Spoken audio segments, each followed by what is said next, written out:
Lipton Tea and Lipton Soup present Inner Sanctum Mysteries.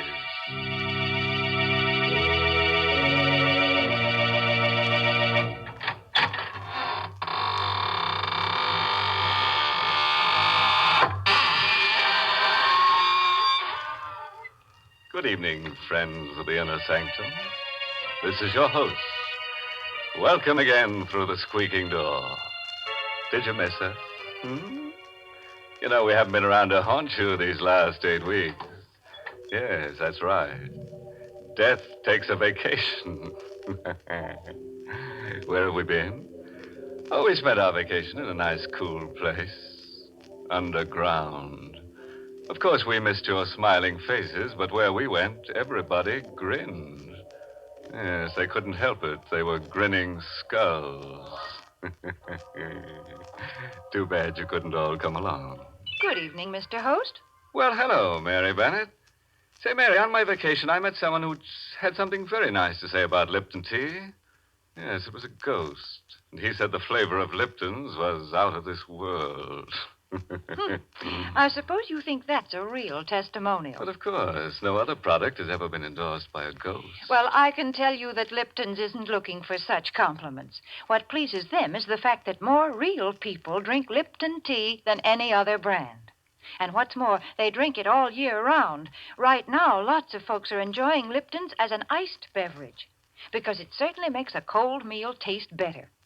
Yes, and Lipton's iced tea is grand between meals, too. It's a welcoming, refreshing drink to serve when your guests drop in at your house.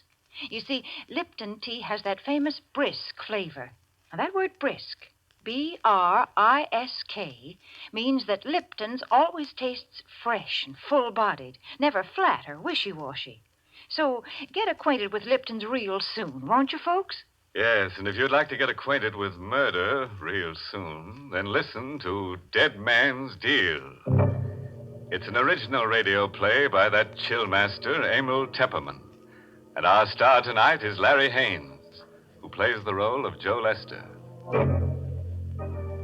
It all happened to Joe Lester, who was really a small-time gambler and who had no business in that big-time game with Barney Flood and Dan Kilmer and Nick Zapparetti and the others.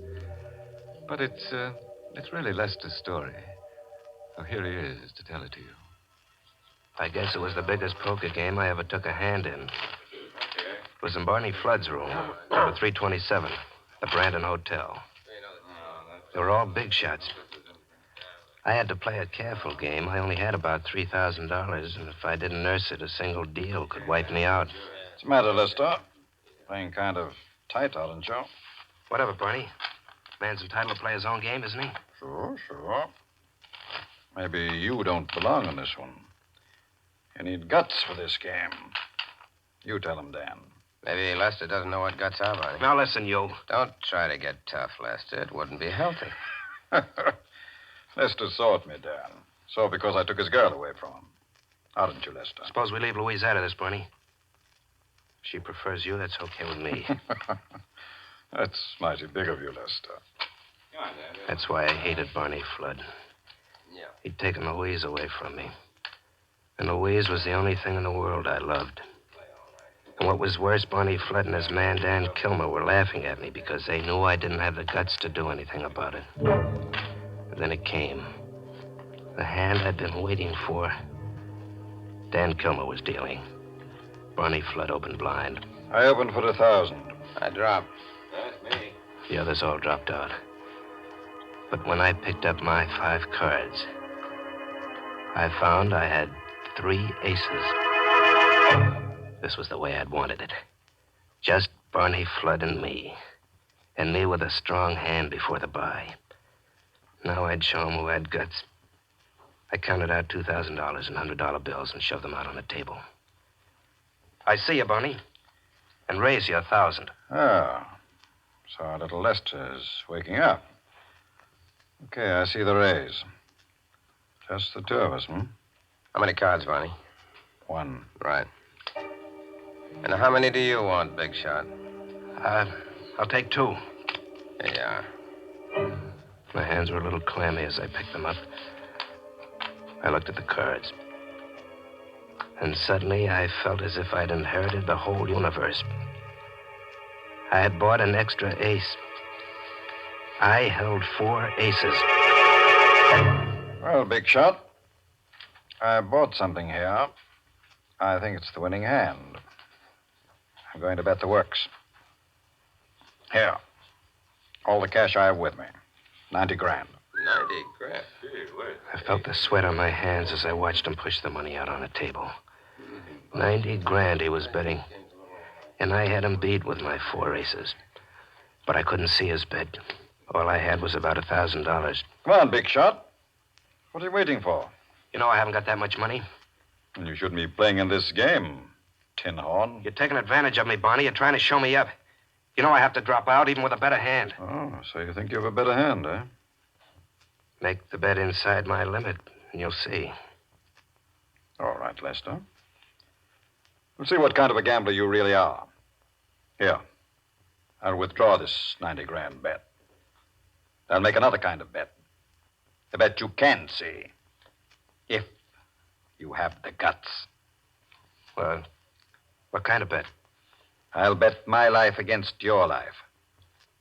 The man who loses this deal agrees to commit suicide. For a full minute after Barney Flood made his proposition, the room was so quiet you could hear a pin drop.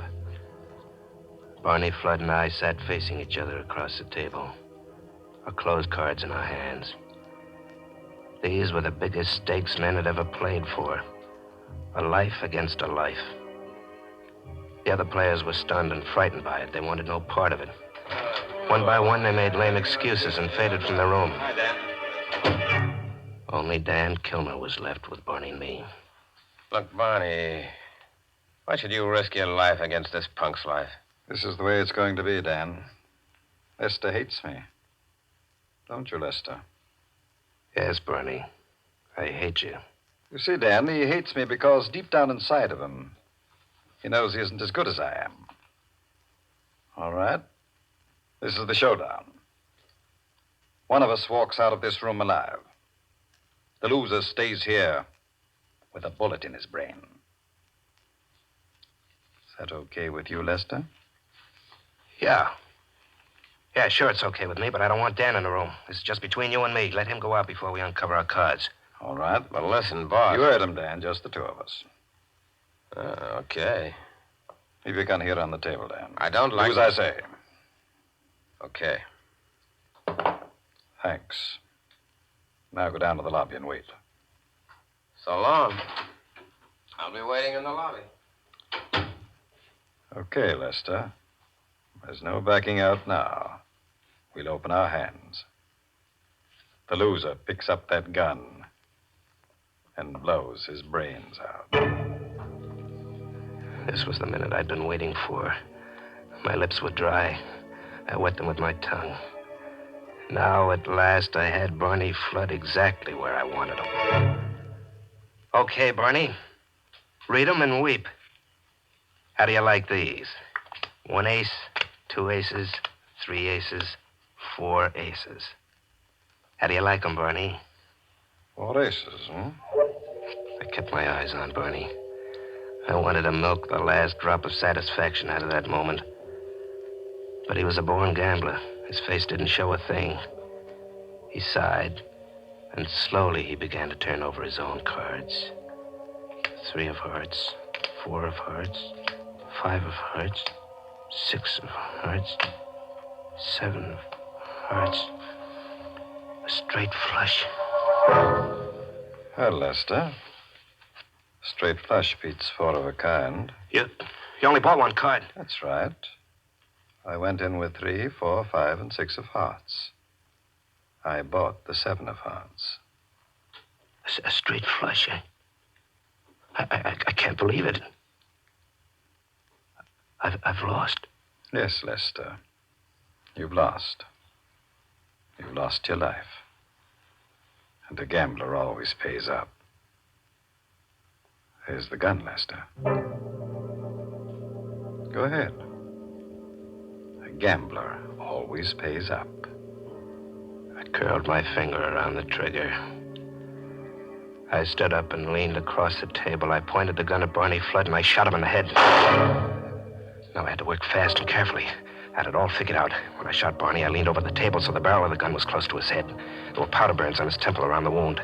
I wiped my fingerprints off the gun and pressed Barney's hand around the barrel. Next, I turned my attention to the card table. This was important. I left my 4 aces intact where I laid them out. But I changed Barney's hand slightly. I removed the 7 of hearts, replaced it in the deck, and riffled through it. I found the 7 of diamonds. I substituted this for the 7 of hearts. Now Barney's hand was no longer a straight flush. It was an ordinary straight. And my 4 aces were better. So now it looked as if I had won the game. I was ready.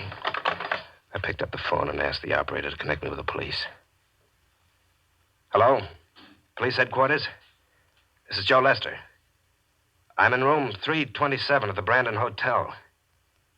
Barney Flood has just committed suicide.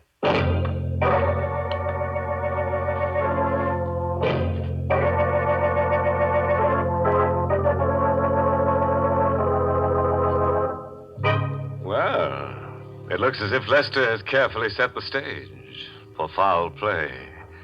He has to be careful if he wants people to believe that Barney has committed suicide. Because that's the last thing in the world a man would do. How about it, Mary? What side are you betting on? I'll give you odds that Lester isn't caught. Why, you know very well that I don't bet. Oh, come on, Mary. I'll tell you what. I'll bet you my Sunday shroud against a package of Lipton tea. Oh, my gracious, I never know what you're going to say next. But I still don't believe in gambling.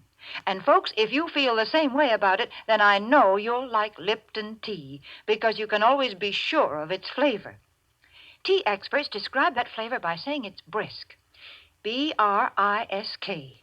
And brisk flavor means that Lipton's always tastes fresh and vigorous, never flat or insipid. Lipton's is a real experience in tea drinking. That's why I always say that you don't know how good tea can be till you know how good Lipton's is. And now, let's go back to Joe Lester. Let's see if his airtight scheme to make Barney Flood's murder look like suicide goes over with the police. Yes, and let's hope it's not so airtight that it leaves him dangling in air at the end of a hangman's noose. At headquarters, all the players told the same story. How Barney Flood had proposed a suicide bet, and how they'd all cleared out. Inspector Larkin dismissed them all, leaving only Dan Kilmer and myself in the office with him and the stenographer. Now, you, Kilmer. Yes, Inspector. You're Barney Flood's right-hand man? Well, you know I have a private detective's license. Barney paid me to be his bodyguard. You worked for Barney a long time? That's right. Lester says you left your gun on the table. Is that right? That's right. Then I went out. Okay, Lester. It's your story from here. What happened after Kilmer went out? Well, Barney and I uncovered our hands. He had a small straight, but I had 4 aces. You saw the cards lying there on the table. Yeah, I saw them. What happened then? Well, Barney said, well, I guess I lose.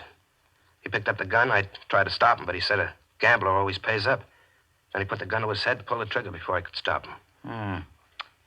What do you think of that story, Kilmer? I think he lies. Makes you think so? I can't say. Ah, that's no evidence. Looks like suicide. I'm afraid there's no charge told, John Lester. I wish there was. Hey, you mean I'm free to go? Yeah, sure. Go on. Get out. Dan Kilmer gave me a dirty look, but I only grinned at him. I got up and went to the door. Everything was going my way. I was rid of Barney Flood. I'd committed the perfect murder. And now I was free to go to Louise.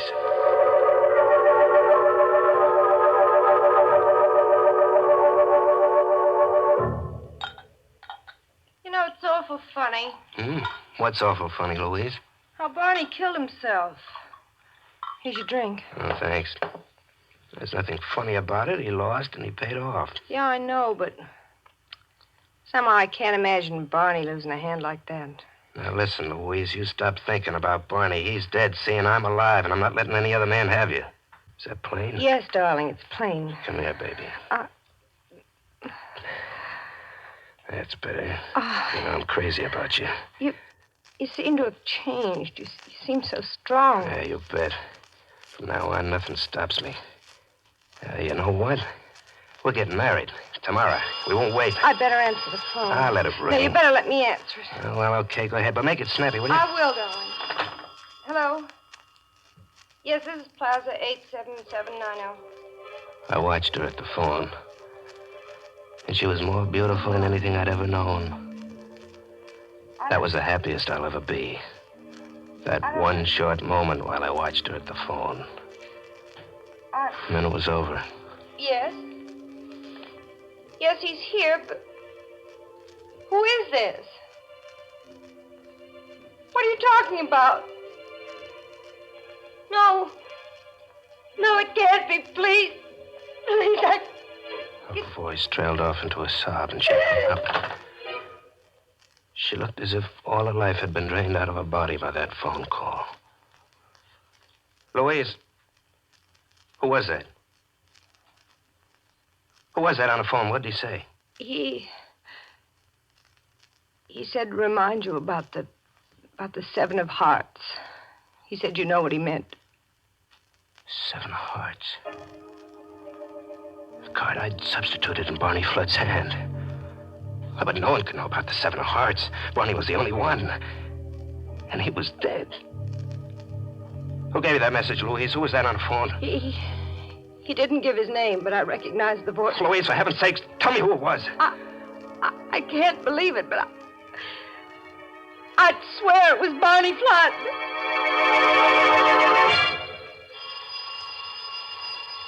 And then the phone rang again. It's the phone again. He's calling back. I'll answer it.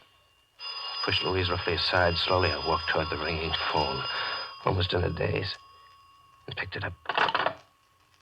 I think I must have been expecting it, because I wasn't surprised when I heard that voice.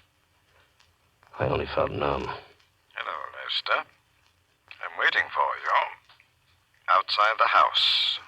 Across the street. Won't you come out and talk to me? About the 7 of Hearts. 7 of Hearts. He wanted to talk to me about the 7 of Hearts. And he was waiting outside. But who? I dropped the phone and went to the window, pulled back the blind and peered out. At first I saw nothing. And then I spotted him. A shadowy figure standing in a doorway across the street with his hat brim pulled low over his face. And just then a car swept down the street. Its headlights illuminated the doorway, and I got a quick look at the face. There was blood dripping from under the hat brim. I'll never remember how I managed to get out of Louise's apartment. Not the front way. I didn't dare go out into the street with that shadowy figure waiting out there. I stumbled blindly down the back stairs, flight after flight, almost tripping, skinning my hands on the banisters, bruising my elbows, but I didn't care. I wanted to get away from there. Taxi, mister? Huh? What? Taxi, mister. A taxi. Yeah, sure. Get going, quick. Sure, but where to? Where to? I didn't care. Anywhere, as long as it was away from here. Home, that was the place. I'd go home and shut myself up and not answer the phone. 17 Glidden Road, quick. Right.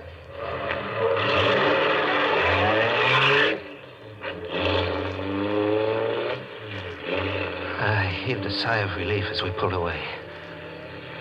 Out of pure instinct, I suppose, I looked out the rear window. Suddenly, the blood began to pound in my head like a thunderous avalanche.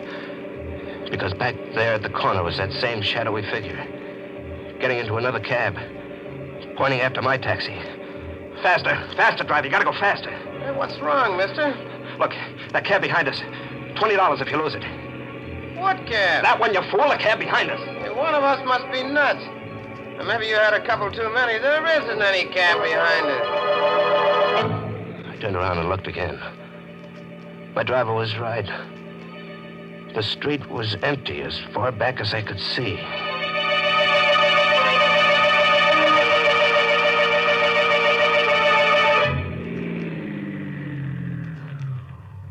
Here you are, are, mister. 17 Glidden Road. I got out of the cab. I saw that the driver was looking at me as if he thought I was drunk or crazy. My shirt was wet with perspiration. My head began to throb, and everything swam before my eyes. Then a voice began to whisper in my ear like a terrible refrain. 7 of hearts. The 7 of hearts. 7 of I hearts. leaned weakly against the taxi 7 cab. of hearts. Through a mist, I looked down the street. There it was. 7 of hearts. Same shadowy figure with a hat Seven being of pulled hearts. low over the bloody face. 7 of hearts. Walking 7 toward of hearts. me. 7 of Slowly. hearts. 7 Toward of me. hearts. And 7 now of faster. hearts. Coming toward 7 me of faster. hearts. And the refrain 7 ringing in of my hearts. ears. I couldn't 7 stand of it. hearts. I flung myself into 7 the of cab. hearts. I wanted safety. 7 of hearts. Drive the police 7 headquarters of fast. hearts.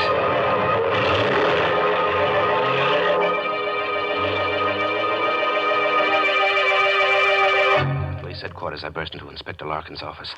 He was in there talking to Dan Kilmer. What's the idea of barging in here, Lester? I got to talk to you, Inspector. What's wrong, big shot? You look all broken You up. keep out of this, Dan. I've come to see the inspector. What do you want?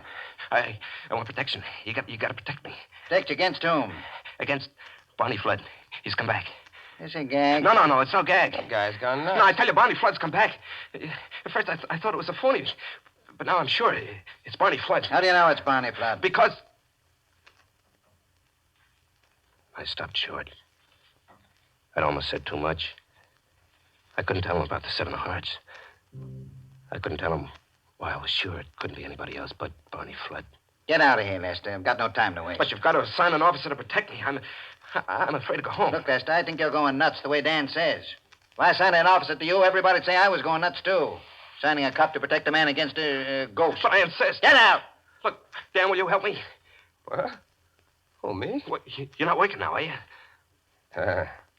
No, I lost my job when Barney died. Well, look, how about a job? Working for me. Protecting me, huh? Against a ghost? Against Barney Flood's ghost? Oh, what do you care as long as I pay you? Okay, Lester. You've hired me. Good. Come on, then. Come home with me. I want you to sit up with me all night, huh? Dan Kilmer came home with me. And we sat up, whiling the time away, playing two-handed poker. My deal, Lester. Yeah, sure. So you're really scared, huh, Lester? Don't laugh at me, Dan. You'll be scared, too, if you'd seen what I saw. You mean, like the guy with the blood on his face?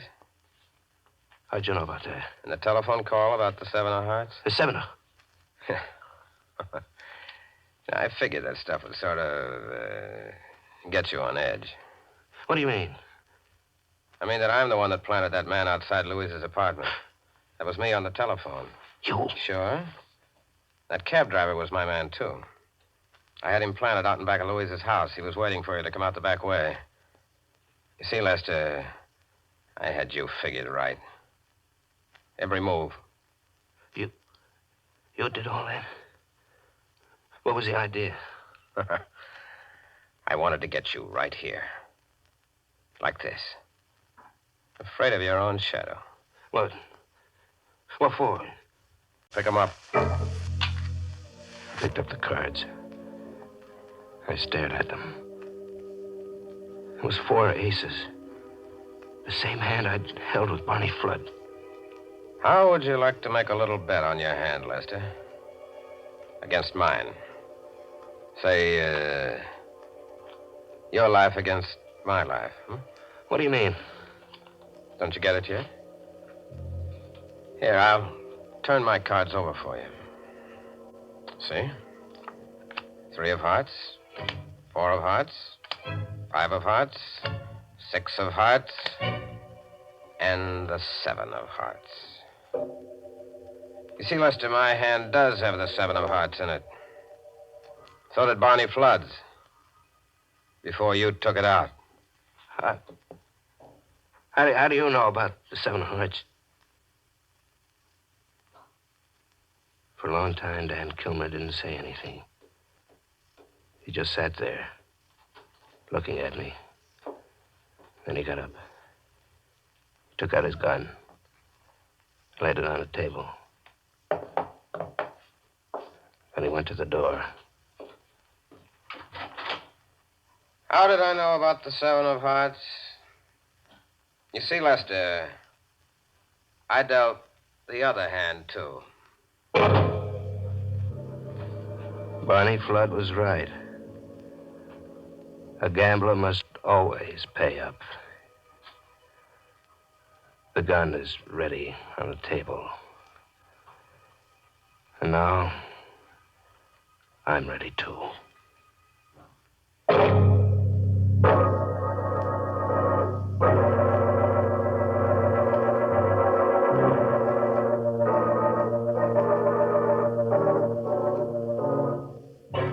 Oh, poor Lester. He's in a very grave situation now. Yeah, so grave he needs the help of an undertaker.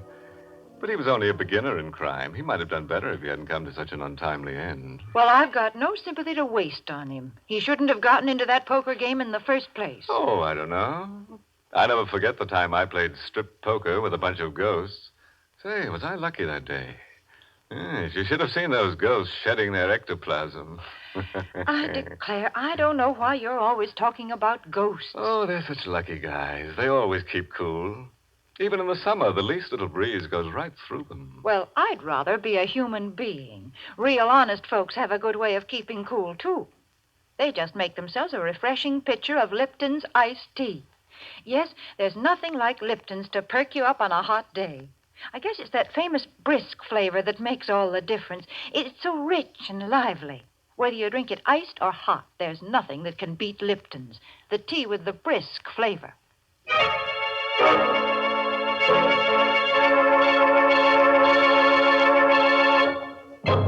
And now a word of advice.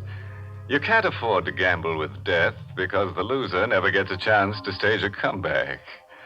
And what's more, friends, if all the corpses on this program were laid end to end, they'd be a lot more comfortable.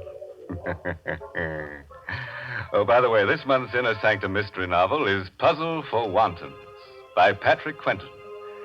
Yes, and next week's Inner Sanctum story, directed by Hyman Brown and brought to you by Lipton Tea and Lipton Soup. Next week's story is going to blow the tubes in your radio. It's about a beautiful woman who marries a dead man. Now, there's an unusual romance. And this graveyard Romeo has second sight and always knows who's going to be murdered next. Well, of course he's got second sight. He lost his first sight when he died, see? Now it's time to close the squeaking door until next Tuesday. So, good night. Pleasant dreams.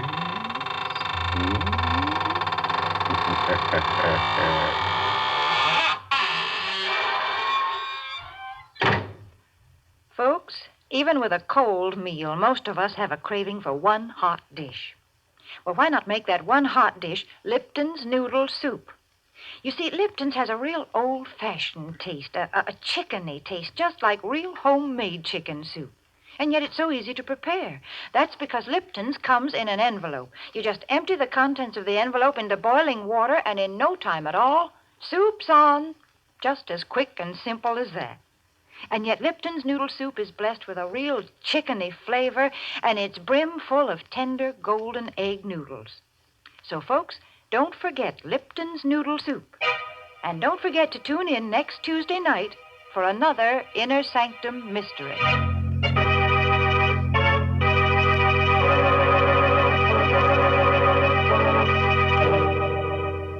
This is CBS, the Columbia Broadcasting System.